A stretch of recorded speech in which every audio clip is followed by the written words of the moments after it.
नए साल के दूसरे दिन दिल्ली एनसीआर में ग्रैब 3 की पाबंदियों को हटाने का फैसला लिया गया। दिल्ली में एक्यूआई में सुधार के बाद ये फैसला लिया गया है। नमस्कार, मैं हूं शिखा राणा और आप देख रहे हैं न्यूज़ 18 राजस्थान का डिजिटल प्लेटफॉर्म। दिल्ली एनसीआर में प्रदूषण स्तर में सुधार के मद्देनज़र ग्रैब 3 के तहत लगी पाबंदियां हटाई गई हैं। अब सिर्फ ग्रैब 1 और 2 के तहत लगी पाबंदियां जारी रहेंगी। वायु गुणवत्ता प्रबंधन आयोग यानी कि CAQM के मुताबिक दिल्ली में एक्यूआई 1 जनवरी को 380 दर्ज किया गया था, वहीं 2 जनवरी को इसमें सुधार देखा गया। 2 जनवरी की शाम 4 बजे एक्यूआई 236 दर्ज किया गया।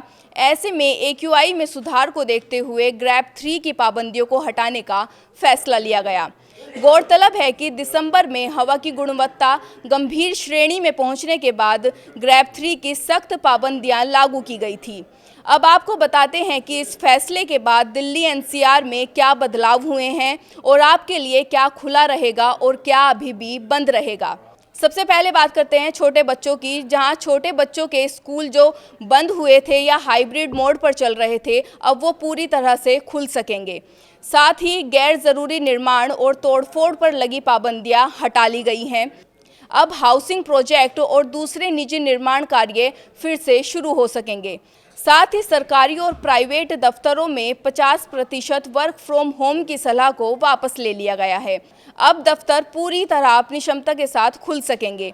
भले ही ग्रैब 3 हट गया हो, लेकिन प्रदूषण अभी भी पूरी तरह खत्म नहीं हुआ है। इसलिए ग्रैब 1 और ग्रैब 3 के नियम लागू रहेंगे, जिसके चलते होटल और रेस्टोरेंट में कोयला या लकड़ी के तंदूर इस्तेमाल करने पर रोक जारी रहेगी। निर्माण साइटों पर धूल उड़ने से रोकने के लिए एंटी स्मोक गन और पानी का छिड़काव अनिवार्य रहेगा। साथ ही खुले में कूड़ा या बायोमास जलाने पर भी भारी जुर्माना लग सकता है। साथ ही निजी वाहनों के इस्तेमाल को कम करने के लिए पार्किंग फीस में बढ़ोतरी हो सकती है।